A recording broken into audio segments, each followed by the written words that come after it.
Guys, so I got a 2004 Toyota RAV4, and I'm gonna go ahead and fix the alternator now that we know that it's putting out only 12.5 volts. It's definitely not good, so we're gonna replace it. First thing to do is disconnect the battery, because we are gonna be working with the power circuit. We need a particular vehicle, so it is in bullshit location. It's actually super cool.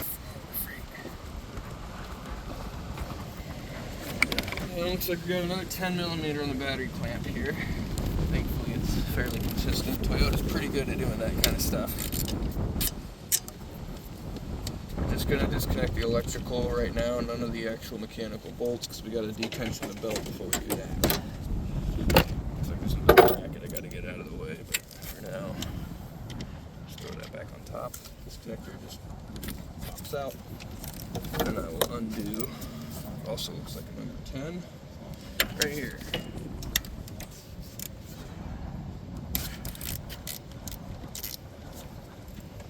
All number 10s, ain't that a beauty?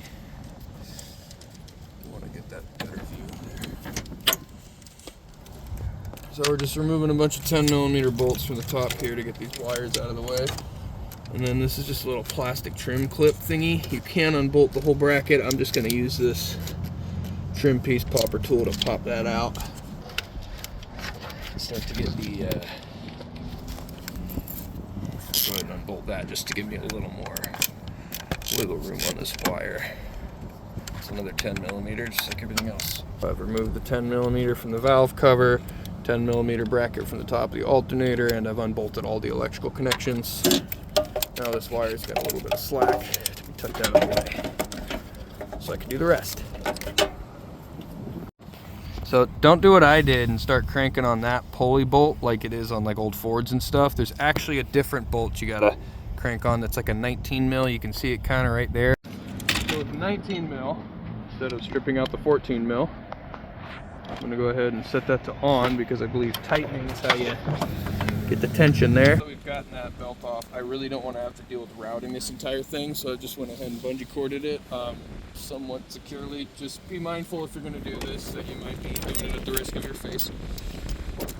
I believe that's a 14.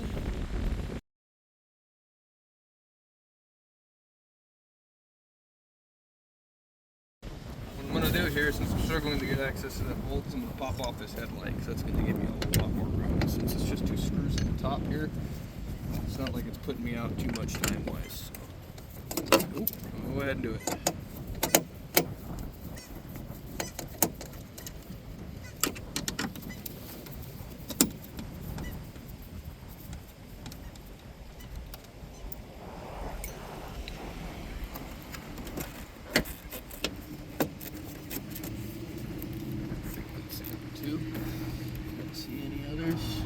It's not my car, so I don't care.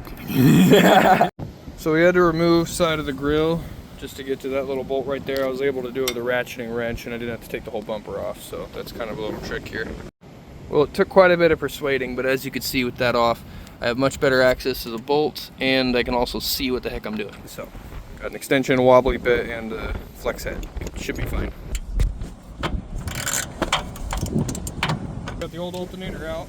Just pulled it straight out through the top. It could probably also come out through the front. Now in this case, the bracket broke. I don't have the tools to weld that on site because I didn't bring my spool head out here. So basically what we're going to do is I'm just going to unbolt this, set it back in place on the other one, bolt it up real tight, and then let it kind of rest on the casting where it was, because that was working well enough to get us here. So you will have to wrestle this thing into place. As you can see, you're not doing anything wrong. It's just kind of a pain in the ass sometimes. And then in my case, I'm going to make sure my little casting chunk is lined up with the spot that it broke off of. That way we can at least have some stability here. I've got the thing bolted up. The next step, I'm going to get that serpentine belt back on the alternator.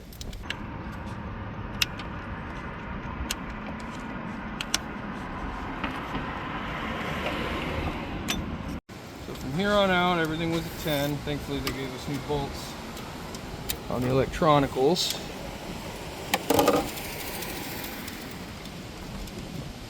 gonna go ahead and pop that back where it goes. Set that on there. Now you can see on this connector, there's little teeth on the sides, and there's little holes on the sides of that, so you can kind of lock it 90 degrees either way.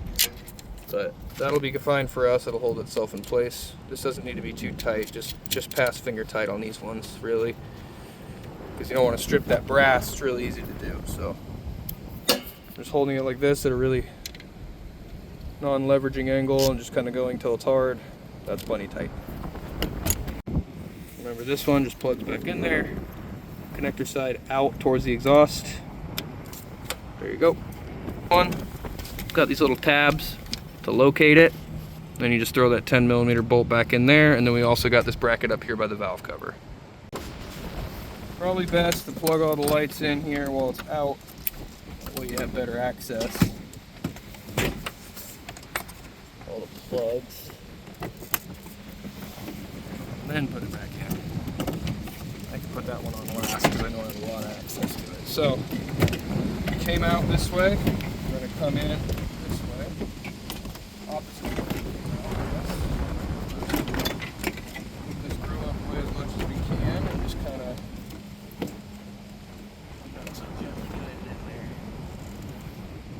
Now, if you're going to also change your battery, which you probably will have to, there's this little cover that comes off. It's just these like 8 little plastic pins. They all come out pretty easily. You just pop the center out and then they come out pretty easy. See when you are. Alright, so we got 12.2 when it's off. Jumps to 14.2 when it's on. So I say that's a successful repair. The alternator is definitely charging. If you guys enjoyed the video, if it helped you out at all, please consider liking and subscribing. Other than that, I hope you have a wonderful rest of your day. God bless.